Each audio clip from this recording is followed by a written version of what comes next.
ఉపమానాలు యేసయ్య మరి చక్కగా దేవుని వాక్యంలో తెలియజేశాడు. ఉపమానాలు ఎందుకు తెలియచేయబడ్డాయి అంటే మరి చిన్న బిడ్డలకి చక్కగా మరి నర్సరీ ప్లే క్లాస్ వాళ్ళకి ఎలా నేర్పిస్తారు? ఒక వస్తువుని చూపించి ఆ వస్తువుని వాళ్ళకి చూపిస్తూ నేర్పిస్తారు. ఎందుకు నేర్పిస్తారంటే ఆ వస్తువులు చూస్తూ వాడు నేర్చుకుంటే వాడు చక్కగా నేర్చుకుంటాడు. అదే రీతిగా దేవుని వాక్యము యేసయ్య ఉపమాన రీతిగా ఎందుకు బోధించాడు అంటే మరి పరలోక రాజ్యాన్ని చేరాల్సినటువంటి మనము ఆ పరలోక రాజ్య మర్మమును తెలుసుకోవడానికి, మరి నువ్వు నేను ఆ మర్మాన్ని తెలుసుకోవాలంటే గొప్పగా మరి ఏదో ఒక రీసెర్చ్ లేకపోతే ఒక మరి కష్టపడి చేయాల్సినటువంటి పరిస్థితి ఏం లేకుండా దేవుని వాక్యంలో మనకు తెలిసినటువంటి మరి చిన్న చిన్న విషయాలు చెప్తూ దేవుడు వాక్యాన్ని వివరించాడు. చక్కగా మరి విత్తనము మనందరికీ తెలుసు.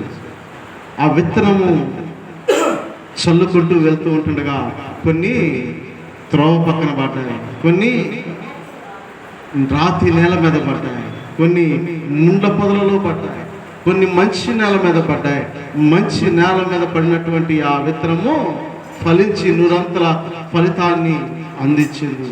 మరి ఆ ఫలము ఆ నేల హృదయానికి సాదృశ్యంగా చూశాము. మరి ఈరోజు దేవుని వాక్యం వింటున్నటువంటి నీవు నేను మన హృదయాలు ఎలాగున్నాయి? విత్తబడిన వాక్యము మన హృదయంలో నింపుకొని ఫలితము చూసే రీతిగా ఉందా? లేకపోతే త్రోవ పక్కన పడినటువంటి, లేదంటే ముళ్ళ పొదలలో ఉన్నటువంటి, రాతి నేలలో ఉన్నటువంటి ఆ అనుభవంలో ఇంకా నువ్వు నేను ఉన్నామా? మరి పరీక్షించుకోవాల్సిన వారమై ఉంటున్నాం. పౌలు గారు మిమ్మును మీరు పరీక్షించుకొని శోధించుకొని తెలుసుకోమంటున్నాడు. మిమ్మును మీరే పరీక్షించుకోండి. మనం ఎవరు పరీక్షిస్తాం? మన పక్కన పరీక్షిస్తాం. ఆయన భక్తి ఎట్టుంది? బైబిల్ తెచ్చాడు ఆయన ప్రార్థన బాగుందా? ఆయన పాట బాగా పాడుతున్నాడా? ఈమె రెగ్యులర్గా చర్చికి వస్తుందా? మనం ఎవరు పరీక్షిస్తాం? నిజం చెప్పండి. మనం ఎప్పుడైనా పరీక్షించుకున్నావా? మనం ఇంకొకరిని పరీక్షిస్తాం, ఇంకొకరికి వేస్తాం మన పరీక్ష. అందుకనే పౌలు గారు క్లియర్గా మిమ్మును మీరే పరీక్షించుకోండి. మనల్ని మనం పరీక్షించుకోవాలా. రెండవ ఉపమానం మళ్ళీ మనం చూసాం. గోధుమలు గురుగులు. గోధుమ లాంటిదే గురుగు కూడా. గోధుమ లాంటిదే. గోధుమ మంచిది, గురుగు నకిలీ. ఒకవేళ సంఘంలో ఎదుగుతున్నటువంటి నువ్వు నేను, సంఘంలో మరి దేవుని బిడ్డలముగా ఎదుగుతుంటున్నటువంటి నీ భక్తి నా భక్తి నిజమైనదా నకిలీనా? ఆచారంగా వస్తున్నావా? లేకపోతే దేవుని యొక్క మరి ఉద్దేశంలో దేవుని యొక్క నడిపింపులో వస్తుంటున్నావా? పరీక్షించుకోవాలా. ఇంకొక ఉపమానం చూసాం. ఏంటది? ఆవగింజ.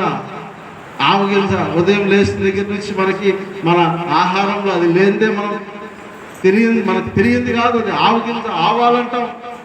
అది ఎలా ఎదిగిందంట? పెద్ద వృక్షంగా ఎదిగింది. ఈరోజు మరి ఆవగింజ సంఘముకు సాదృశ్యంగా చూశాను. సంఘము ఏ విధంగా ఎదుగుతూ ఉందో, సంఘములో ఉంటున్న నువ్వు నేను ఏ రీతిగా ఆకాశ పక్షులు ఆ వృక్షము మీద వచ్చి వ్రాలి మరి చూసాము. అనేకమైనటువంటి వాటికి ఆ ఎదుగుతూ ఉంటున్నటువంటి వృక్షము ఏ రీతిగా పెద్ద వృక్షముగా మారిందో, అలాగే ఈరోజు సంఘము అభివృద్ధి చెంది ఆ సంఘములో నువ్వు నేను కూడా ఉంటూ మరి దేవుని శరీరముగా ఆయన అవయవములుగా నువ్వు నేను కట్టబడుతూ ఉంటున్నామని మరి ఆ ఉపమానం చూసాం. మరి పోయిన వారం ఒక ఉపమానం చూసాం. ఏ ఉపమానం చూసాం? స్నేహితుడు, ముగ్గురు స్నేహితులు. మరి యేసయ్య మన స్నేహితుడు, ఆయన మన నిజ స్నేహితుడు.